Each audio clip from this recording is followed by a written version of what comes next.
এই চারটে যে এইটা না বুঝলে আপনারা শুধু সাপ্লিমেন্টটাকে ভাববেন ওষুধ, সাপ্লিমেন্টকেই ভাববেন ওষুধ, আর ওষুধকেই ভাববেন ট্রিটমেন্ট। কিছু কিছু সময় খাতা অফিসে আনতে হবে। তাহলে ফার্স্ট 1 নম্বর, 2 নম্বর, 3 নম্বর আর 4 নম্বর ওয়াটারপ্যাথের এই চারখানা টোটাল ভাগ। ফার্স্ট হচ্ছে, আপনারা সবাই বাঙালি তাই বাংলায় লিখছি, ফার্স্ট হচ্ছে পানীয় জল, আর 2 নম্বর হচ্ছে খাদ্য, 3 নম্বর হচ্ছে পথ্য,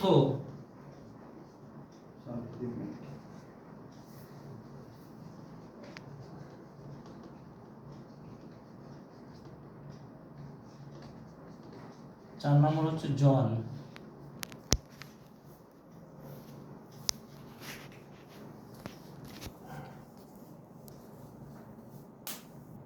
দেখুন এই চারটে মিলেই হলো সম্পূর্ণ ওয়াটারপ্যাথি। ঠিক আছে,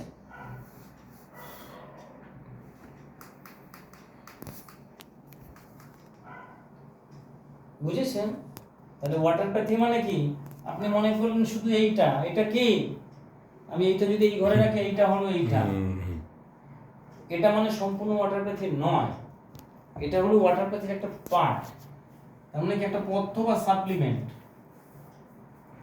খাদ্য আর পানীয় জল আর জল। যেমন ধরুন অতীতে আপনারা জানেন যে ওই জ্বর হলে পরে বিভিন্ন সময় বিভিন্ন ডাক্তারবাবুরা বলেন না যে কি মাথায় জলের পট্টি দেবেন।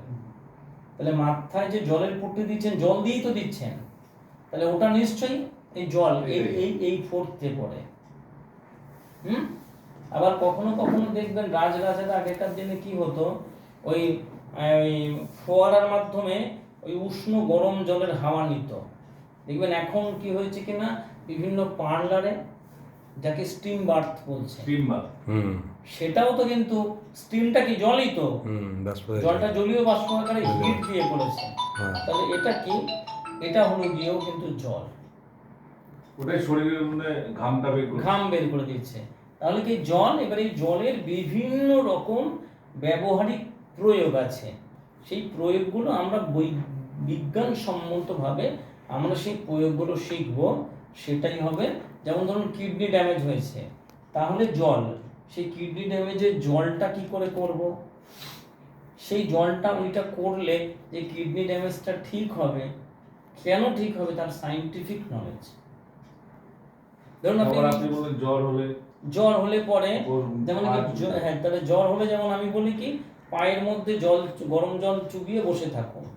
আবার হার্ট ব্লকেজ হলে পরেও, ধরুন যাদের হার্ট ব্লকেজ হয়েছে তারা যদি দিনে 2 বার করে উষ্ণ গরম জল করে পায়ে চুবিয়ে রাখে আধ ঘন্টা করে, তাহলে ব্লকেজটাও আস্তে আস্তে ওপেন হয়ে যাবে। মানে বাইপাস সার্জারির কাজটাও করবে ওই জলটা, গরম জল। এমনকি সবাই পুরো ডুবে থাকতে না পারলেও শুধু পা দিয়েও তো অনেক কিছু করা যাবে। দাঁড়িয়ে থাকা, বসে টুলে বসে আপনি আধা ঘন্টা দাঁড়িয়ে, তাহলে যে জলের বিভিন্ন প্রয়োগ, ঠান্ডা জল হতে পারে, গরম জল হতে পারে, উষ্ণ গরম জল হতে পারে, স্টিমের আকারে হতে পারে। মোট কথা জল দিয়ে যা যা হয় সেই সমস্ত কিছুই হলো গিয়ে এটার পার্ট। ঠিক আছে, ধরুন আমরা যেমন আমরা স্বীকৃতি বা মেনেও নিচ্ছি যে মাথায় যে জলপট্টি দেয় সেটাও এরই মধ্যে একটা পড়ে, সেটাও রিলেটেড আছে। যেমন আমরা বলি স্টিম বাথটাও রিলেটেড আছে। ঠিক আছে, তাই এই জল, তাহলে আমি কি জল দেব, পথ্য নেব, সব নেব, সব কিছুর মধ্যে জল। খাদ্যের মধ্যেও জল, অ্যাবাভ 80% জল, এর মধ্যে অ্যাবাভ 90% প্লাস জল, এটা 100% জল, এটাও 100% জল। তাহলে শুধু কি হচ্ছে, জলই হচ্ছে। আর এই জলটা যখন ঠিক হয়ে যাবে তখন আমরা ঠিক হয়ে যাব। তাই রোগটা কার, আমার বা আপনার নয়, রোগটা হলো আমার আর আপনার জায়গায় হলো জলের। তাই জল যদি ঠিক হয় তাহলে আমরা ঠিক হয়ে যাব। ঠিক আছে।